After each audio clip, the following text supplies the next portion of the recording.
So welcome to Advisory Board Insights. I'm here with Patrick Lilwall, who's a certified chair. Welcome, Patrick. Good morning, Louise. How are you? Yeah, good, thank you. Really looking forward to having the chat today about corporatised advisory boards, which is an exciting space. But before we do, Patrick, would you like to share a bit about your story? Okay, thanks, Louise. Look, I think over my career, I've predominantly been a change agent, either internal or external to organisations, predominantly in the corporate and enterprise end of the spectrum. And that's covered very much a lot of the commercial and in the last 8 or so years, particularly in the not-for-profit space as well, which I've found personally very rewarding. And so I've had a career that's spanned military, commercial, consulting, operational roles, then a chapter of CIO roles over about 10 years, doing mostly large-scale transformation work. And then a couple of years ago, I've stepped in my own exec as a service practice, where I'm really working in what I find that balance between practicing, development and advisory. And what particularly appealed to me when I came across the work that particularly you and the team were doing there in the advisory board space, it really resonated because I wanted to understand that there's as much insight that can be gained from working with the small to medium business sector, and there's a lot of insights and practice that can be taken from there that can be applied to the enterprise end of the town and vice versa. And so the advisory board model, I think, has allowed me to continue to achieve that balance. But I do enjoy moving upstream, which is about the strategy and planning rather than the downstream of the execution and then the detail. It's quite interesting that you've worked in both the advisory boards for businesses as well as corporatised advisory boards, which is really an emerging space, and you've been working in corporatised advisory boards now for a while. So do you want to just share a bit about how that's worked, Patrick? Certainly.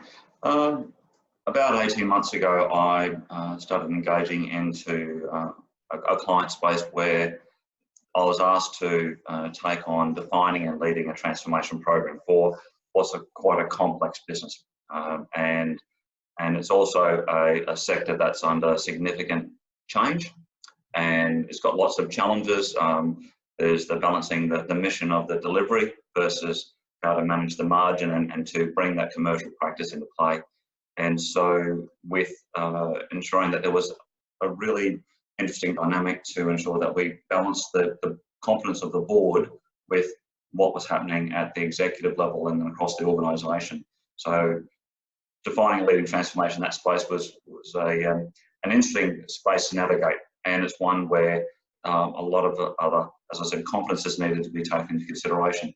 And what I recognised pretty quickly was that I felt that to ensure that the principles of transparency, flexibility, and being able to really tap into expertise to navigate that space, the advisory board model would have been an ideal way to complement the board governance and the executive governance that we had going at the same time.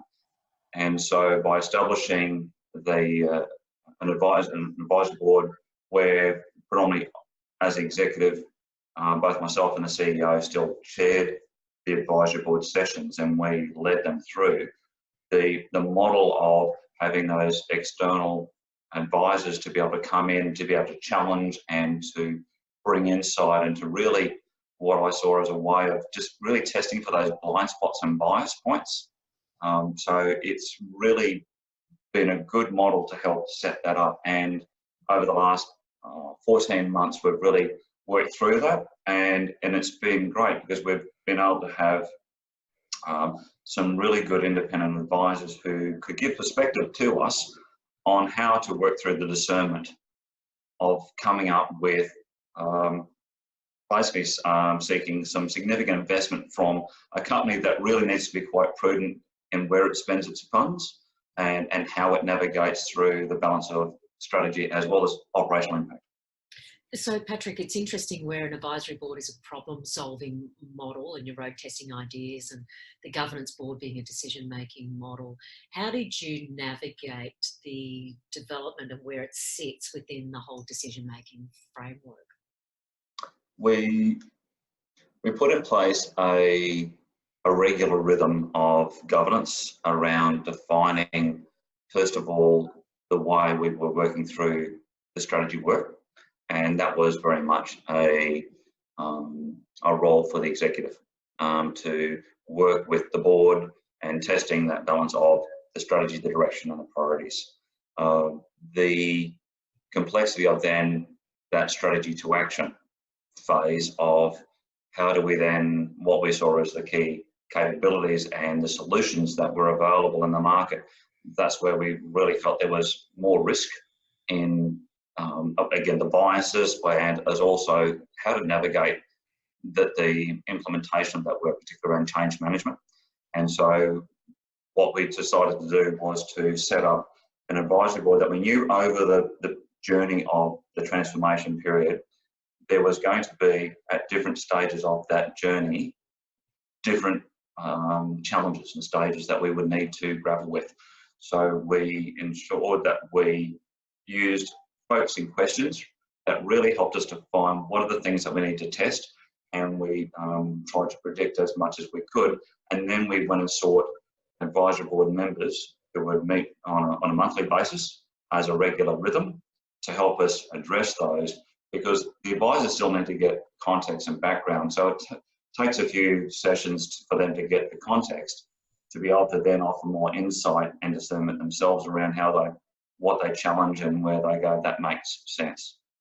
So what's been the impact of the advisory board structure? How's it supported the board and the executive, do you think? Really well.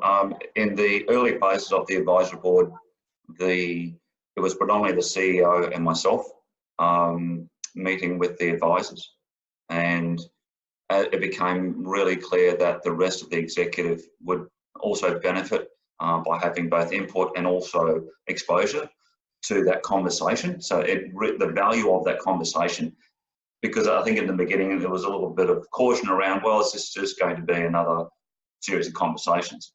Whereas what became really clear was that the value in the conversations was a good way for an executive to come together and galvanise their thinking around particularly the change management, because ultimately if you don't navigate that, and we've got an organisation that spans really 3 sectors within the human services space, and by doing that, it's how we navigate that. And so we found that the advisors were able to really give us some good perspective on that, and we had to make some pretty challenging decisions along the way, and they helped us as an executive really think about that decision process. So the value kept on growing, and that was really powerful for us to work through some of those decisions. Fantastic. So tips. What tips would you have for corporate organisations contemplating an advisory board structure, whether it's right for them or not? I think that the key tips I would certainly suggest is ensure that you define the purpose of the advisory board around some key principles, and the transparency, flexibility, and diversity were really key ones for us, because we didn't want more people who just thought the same as us. What's the value in that? We wanted people who could really challenge. And I think the working through the sessions is really key, that the executive itself does some good preparation to think about what's the focusing questions that we need some input to and we need to test our thinking on, particularly where we're also trying to make sure that the board also came up with a level of confidence based on what we achieved. Because if ultimately the board needed to make a lot of these key decisions, so we wanted them to say, it's not just ourselves, but we've also got an advisory board membership that also provides that independence of thought. Another tip is getting the board involved in nominations for those advisory board members, so that if they want to have someone on there that they felt could also bring some perspective, it helps not only to say that the executive is providing some decisions, but they also know there's an independent member that they also trust. So it's a second check of independence and trust. And I think the final tip really is ensure that you're prepared to embrace external challenges. that come along, so that if an advisory board member really starts to dig into a space and provide feedback, take it on board, reflect and understand that, because I think sometimes as an executive you can get very, there's the potential for that groupthink and that galvanised, oh, we've got this, don't you worry, and we'll drive ahead. But I was really pleased to see that our executive embraced that, and we've got a lot of value out of the process. That's great, because it is a cultural shift in the way meetings occur. Governance boards is all about getting consensus, whereas consensus could be a killer of innovation in an advisory board setting. So it's quite a different way that conversations happen. Any tips for advisors sitting on corporatised advisory boards? I think similar to the tips that have been provided through some of the other interviews that you've been conducting in this space, it's bringing on advisors who are prepared to put an opinion forward. It should be for the purpose that they don't want just yes people coming along. So having someone who's prepared to understand the dynamics of where they're at, and just as small business operators will be in a space where they have to take things personally, where because it's their business, the executive also are committed in their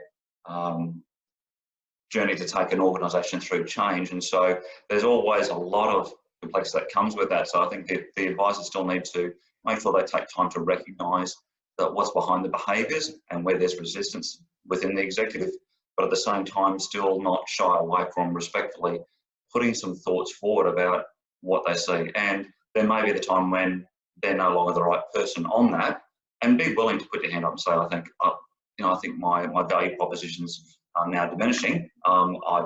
There may be others who could add more value. And I think it's that willingness to be upfront makes both a good advisor and for a good advisory board. Terrific. Patrick, thank you so much for sharing this story, and I look forward to hearing more about the ongoing success of this corporatised advisory board. Thanks, Louise, and thanks for what you're doing at the team. Thank you. Bye for now. Goodbye.